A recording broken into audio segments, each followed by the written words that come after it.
incidents since 19...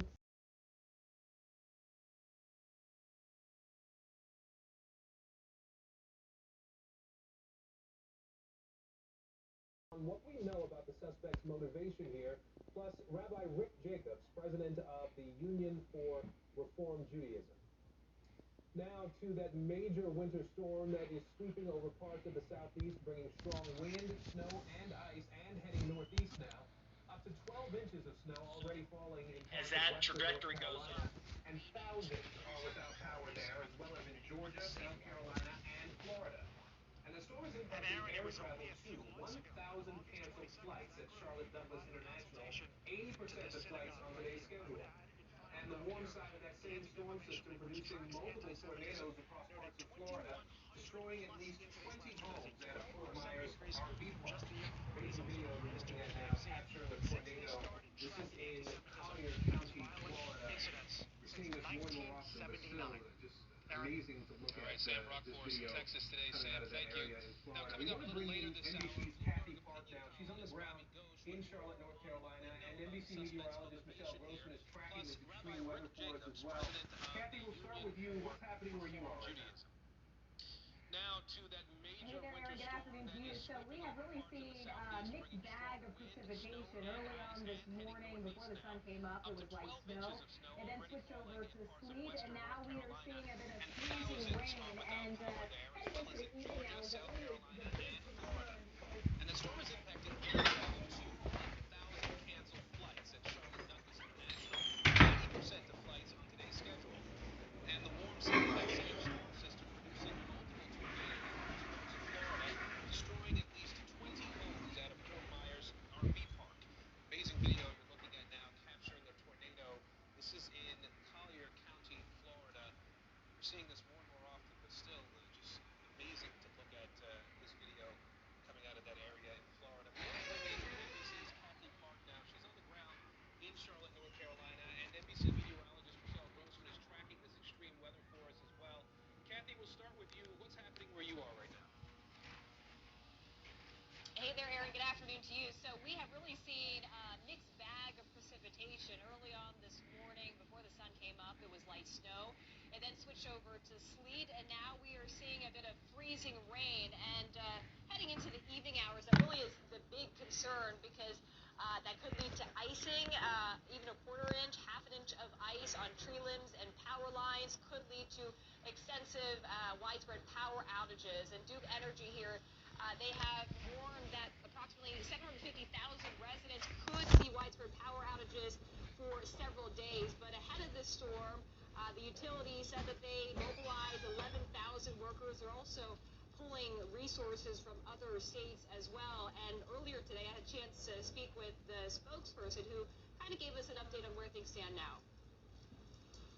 You know, we have outages. We have about 75,000 outages right now throughout the Carolinas, and they're really scattered. So we're getting some precipitation all over North and South Carolina, particularly here in Charlotte. Is it essentially going to be nonstop for your cruise today? It is nonstop. It's been nonstop, I think, all week. And Aaron, back out here live, this is what it looks like on the roadways right now, just kind of a slushy mess. And fortunately, the traffic has been relatively light, so a lot of folks are kind of heeding the warnings and hunkering in place today. They're also urging people to kind of take it easy tomorrow as well. But Aaron, here in the Charlotte area, ice events, significant ice events are pretty rare. The last time we saw anything quite like this was back in December of 2002. Aaron? Which is also why it's really good that people are not out on the roads right now. Hopefully that will be the case for them as we go into the evening hours when things could get colder, obviously, and worse. Michelle Grossman joining us now. Michelle, what are you seeing as you're tracking this storm system? Hi there, Aaron. Well, we're seeing pretty much everything. We have heavy rain, we have heavy snow, we had those severe storms earlier, and we're looking at coastal flooding, really fierce winds out there, so it's pretty much all of it. And we've been tracking this storm since Thursday. We're going to track it for the next 36 hours. So this is what it looks like right now on radar. You can see the blue. That's where the snow is. This is on a 6-hour loop, so you can even see the last few frames, that cold air really filling in the state of Tennessee, also through Georgia, where you see that blue overtaking. Then you see the pinks and purples, that's your freezing, the yellows and oranges, the green. greens, that's your rain, and the yellow and orange, that's the heavier rain. So that's what we're looking at right now.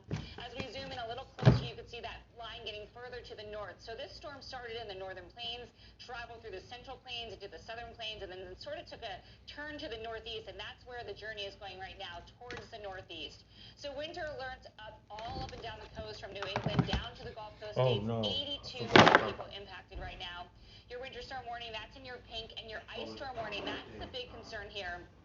That's going to be in your purple. So the bullseye in the state of South Carolina. So Winnsboro, Union, Greenwood, Chesterfield, even Columbia. That's where we're most concerned with the thickest ice. So this is sort of an explainer of how this ice works. So if you see up to a quarter inch, that's where you have the glaze on the trees. You have those slick roadways. A half inch to a quarter inch to a half inch, you start to see the tree limbs breaking and falling to the ground. Very dangerous road conditions, and then it's a half inch to an inch. Extensive tree damage, you have power lines coming down, you have widespread multi-day power outages. So that's what we're going to continue to watch tonight into tomorrow morning. In terms of the snowfall, we've seen up to 9 inches in parts of Mississippi. So Aaron, this map really, I think, just when I look at Mississippi, that snow line is so far south. We even had snow flurries in Florida. We had the severe storms in central and southern Florida, and we're going to continue to track this for you. But we are looking at up to a foot in snow in parts of the Northeast tonight, so we'll do that in just a bit. All right, Michelle Grossman, Kathy Park for us in Charlotte. Ladies, thank you both. We turn now to Philadelphia, where President Biden, as you just saw, along with the First Lady, are celebrating MLK Day. They're volunteering at a hunger relief organization. Today's activity comes ahead of his first news conference of the year. That's scheduled for Wednesday, and that's one day before he marks 1 year in office. And he will get plenty of questions about the struggles he and congressional Democrats are facing when it comes to voting rights and their economic agenda. NBC's Josh Letterman is in Wilmington, Delaware, where the president is staying through the weekend. He joins us live now. Josh, what do we expect to hear from President Biden on Wednesday? Well, Aaron, there are some weeks at the White House that really remind you of the awesome powers of the presidency, and then other weeks where it's really obvious how limited those powers can be, particularly if you're President Biden and you have a 50-50 Senate and a conservative majority on the Supreme Court. This last week was definitely the latter, with President Biden taking